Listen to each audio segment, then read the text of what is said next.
capable of connecting those things from book to our real world, we can probably understand very deeply. It is very simple, it is very accurate, and of course, science, revolutionized this more than 20. Hello guys, स्वागत है मेरे इस YouTube channel में। और मैं गौरव आज फिर से एक नए वीडियो के साथ मैं हाजिर आपके सामने। इस वीडियो में हम डिस्कस करेंगे यूनिट्स एंड मेजरमेंट के बारे में, मेजरमेंट के ऊपर। तो जो हमने बता दिया था लेंथ के बारे में पिछले वीडियो में, 2-3 वीडियोस बने हैं, ठीक है। उस वीडियो को जाकर के देख लीजिए। उसमें हमने कुछ जानकारियाँ दे दी है और जो जानकारियाँ छूट गई है, जैसे कि हमने लेंथ के बारे में पिछले एक वीडियो में बताया। अभी हम डिस्कस करेंगे मास, कैंडेला, टाइम, थर्मोडायनेमिक्स, ये सब जितने भी 7 बेस क्वांटिटीज़ हैं उसके बारे में इस वीडियो में डिस्कशन होने वाली है। और इसके अलावा हम जानेंगे कि लेंथ को हम कैसे मेज़र कर सकते हैं। लेंथ के मेजरमेंट के लिए कितने तरीके होते हैं? 2 तरीके होते हैं, डायरेक्ट एंड इनडायरेक्ट। तो और इनडायरेक्ट में डिस्कस करेंगे पैरेलैक्स मेथड के ऊपर। तो ये टॉपिक है जिस पे हम आज डिस्कस करने वाले हैं। तो बिना समय बर्बाद किए चलिए स्टार्ट करते हैं इस वीडियो को। पहला जो चीज़ मैं बताना चाहूँगा वो है टाइम, ठीक है, क्योंकि मैंने पिछले वीडियो में लेंथ के बारे में बता दिया। अच्छा चलिए लेंथ के बारे में फिर से हो जाए। लेंथ आखिर CGPM जो है, CGPM एक संस्था है जिसकी स्थापना 1985 में हुई थी। उसने 1971 में SI यूनिट को डिसाइड किया। उसी के दौरान ये जो लेंथ है डिसाइड हुआ। अब देखिए लेंथ में क्या होता है कि 1 मीटर जो है वो एक कांस्टेंट वैल्यू के बराबर होता है, जो है speed of light. Speed of light के कांस्टेंट वैल्यू 299,792,458 मीटर पर सेकेंड। जो स्पीड वैक्यूम में ट्रेवल करती है लाइट, जिस स्पीड से, उसी टर्म में ये 1 मीटर डिफाइन किया गया है। सेजियम एटम में वो इतना एक्यूरेट होता है कि हर एक, जैसे लेंथ जो है 1 metre exactly accurate to this constant value is just because of the vibration produced by the caesium atom. तो इस चीज़ को हम डिस्क्राइब करेंगे। अब सेकेंड जो है VCS से लिया गया है, डेल्टा VCS जैसे कि है, तो इसके बारे में हम पढ़ेंगे, ठीक है। तो लेंथ के बारे में ये पिछले वीडियो में हमने जाना था, ठीक है। तो फिर अभी हम जानते हैं टाइम के बारे में। तो टाइम क्या है भैया? टाइम क्या है? टाइम बहुत इजी है। अब देखिए जल्दी से इसको पढ़ लेते हैं। जो टाइम है वो डेल्टा VCS, जिसका मतलब होता है वाइब्रेशन प्रोड्यूस्ड बाय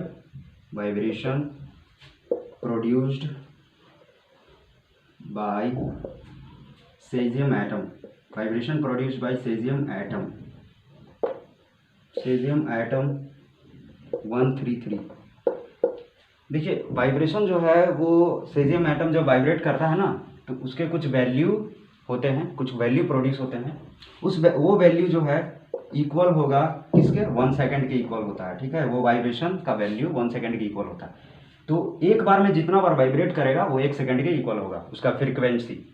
तो हम कह सकते हैं कि frequency of caesium atom is exactly equal to 1 second. Frequency कोई भी फ्रीक्वेंसी हो, तो इसका फ्रीक्वेंसी का वैल्यू होता है 99192631770 वाइब्रेशंस, ठीक है। इतना वाइब्रेशन होता है इस सेजियम एटम में, जिससे 1 सेकेंड का वैल्यू निकलता है। तो ये वाइब्रेशन जो है ये। चलिए मास के बारे में डिस्कशन करते हैं। मास जो है वो जैसा कि आप जानते हैं कि वो हर जगह पे कांस्टेंट होता है। यहाँ मून पे भी वही मास है जो यहाँ मास मेरा है, और मैं अगर सैटेलाइट के पास भी चला जाऊँ ना तो मेरा उतना ही मास रहेगा। क्यों? क्योंकि मास जो है, मास का वैल्यू हमेशा कांस्टेंट होता है। मास ही एक ऐसा क्वांटिटी है जिसका वैल्यू हमेशा कांस्टेंट होता है, बस ये दिमाग में रखना है। ना ही ये किसी चीज़ से प्रभावित होता है। हाँ बिल्कुल ये टेम्परेचर से प्रभावित हो सकता है ना, क्योंकि हीट और मिलने से थोड़ा मास कम हो सकता है या ज़्यादा हो सकता है। लेकिन ना ही इस चीज़ को हम टेम्परेचर से डिस्क्राइब कर सकते हैं, ना ही प्रेशर से डिस्क्राइब कर सकते हैं, ना ही हम डेंसिटी से डिस्क्राइब कर सकते हैं, किसी भी चीज़ से। बस ये मास कांस्टेंट है तो कांस्टेंट है, कि कोई भी वैल्यू का इसमें इन्वॉल्वमेंट नहीं है। तो चलिए अब ये मेजरमेंट कैसे होता है मास का। तो एक वैल्यू होता है जिसको हम बोलते हैं H से डिनोट करते हैं प्लैंक कांस्टेंट। ये जो है मास डिफाइन होता है प्लैंक कांस्टेंट के वैल्यू 6.6207015 इंटू 10⁻⁻34 है ना। इतना वैल्यू जो है वो मास को डिफाइन करने के लिए लिया जाता है, इस कांस्टेंट वैल्यू को, और इस कांस्टेंट वैल्यू को हम कहते हैं प्लैंक कांस्टेंट। इस कांस्टेंट वैल्यू को हम प्लैंक कांस्टेंट बोलते हैं, जिसमें मास एक्सप्रेस किया जाता है। और ये जो कांस्टेंट वैल्यू है वो एक्सप्रेस किया जाएगा क्या, इसमें it is expressed in joule into second, ठीक है। ये जो एक्सप्रेस किया जाएगा जूल इंटू सेकेंड में एक्सप्रेस किया जाएगा, जो मास है, जो इक्वल होता है केजी मीटर पर सेकेंड स्क्वायर के, ठीक है। ये जूल इंटू सेकेंड जो है वो केजी मीटर पर सेकेंड स्क्वायर के इक्वल होता है। चलिए हम जान गए, जिसमें से यहाँ हम केजी देख रहे हैं, केजी तो मास है, हाँ मास, ये मास वाला है, इसका ऐसा यूनिट है। अब यहाँ मीटर और सेकंड की बात कुछ अटपटा लग रहा है ना। तो ये जो मीटर और सेकंड जो है ना, वो मीटर को हम इस चीज़ में डिफाइन कर रहे हैं in terms of C. We define the metre in terms of C and we define the second in terms of delta VCS, और हम जानते हैं डेल्टा VCS के बारे में, ठीक है। तो चलिए ये दोनों हो गया हमारा कि मीटर और सेकंड किस चीज़ में डिफाइन किए जाते हैं। अच्छा, मास का मेन चीज़ जो है, मेन याद रखने वाली चीज़ जो है वो है ये वैल्यू। इस वैल्यू में ही मास को एक्सप्रेस किया जाता है। देखिए, physics is all about knowledge that you actually see around you.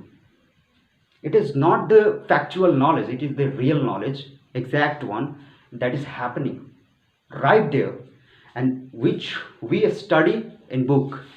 Whatever we study in book, if we are capable of connecting those things from the book to our real world, we can probably understand very deeply. It is very simple, it is very accurate, and of course science revolutionized this modern 21st century by discovering a lot of things. Okay, lot of things have been discovered right now, from very atomic level to the quantum world. Okay, from very big level, for example galaxy, big structures in the universe, to the very small structures, very small particles, which is again leading to the description of quantum mechanics, string theory, unified field theory, and theory of everything. Okay, so this is just because the physics has been connected, what is happening to our real world. So we have observed it, and that's how we have described it. देखिए, मास जो है इस चीज़ को हम observe कर दिए, इसीलिए तो हमने यहाँ मतलब बुक में छप गया या CGPM उसको सेलेक्ट कर लिया, क्योंकि उसके पास एक्यूरेट वैल्यू है, ये वैल्यू रहेगा तभी केजी मीटर पर सेकेंड स्क्वायर डिफाइन होगा, और जब केजी मीटर पर सेकेंड स्क्वायर डिफाइन होगा उसमें सेकंड आएगा तो हमारा डेल्टा VCS डिफाइन होगा, और डेल्टा VCS तो हम जानते हैं एक्यूरेट होता है, उसमें जो वाइब्रेशन प्रोड्यूस होता है हमने पहले भी देखा। तो just it just all about the connection. Okay, everything is interconnected. So आगे बढ़ते हैं बिना समय बर्बाद किए। तो चलिए अब हम जानते हैं मोल के बारे में, ठीक है, मोल के बारे में जानते हैं। अच्छा, मोल भैया क्या होता है? किसी भी सब्सटेंस में ये मोल जो है वो बताता है कि किसी भी सब्सटेंस में कितना एंटिटी है।